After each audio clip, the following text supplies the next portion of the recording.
All right, let's now answer question 1. A farmer's property is divided into 4 areas labeled 1 to 4 on the diagram below.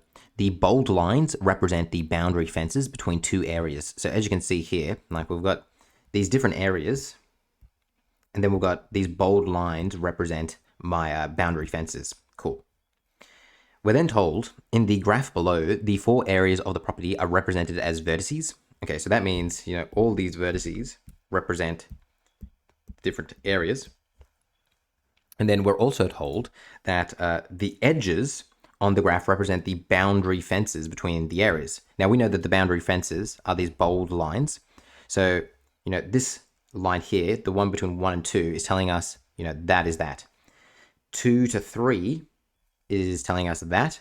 And then 3 to 4, I think this is where people make a mistake, is just telling us that, right? Because it's between 3 and 4.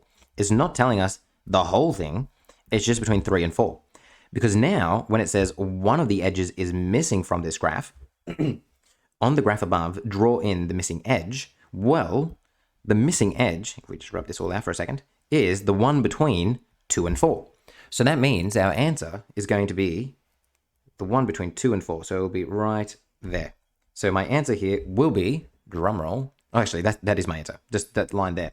And you can see the answer there is just here. Just bang. Just that one right there is my answer, which we have done. And then we're told, with this edge drawn in, what is the sum of the degrees of the vertices of the graph? So now we just need to go around and say what the degrees of each one is. This will be 1 because there's one thing coming off it. This will be 3 because there's 1, 2, 3 things coming off it. This will be 2 because there's 2 things coming off it. And this will be 1, 2, this because there's 2 things coming off it. So that means altogether 3 plus 2 is 5. 2 plus 1 is 3. 5 plus 3 is 8. My answer will be, I'll do it in red, it'll be 8. 8 is my answer. Sorry, I'm coughing all the time. 8 is my answer there. And that is how you do question 1. 1A and B there. So that line and then 8. Hopefully that has made sense.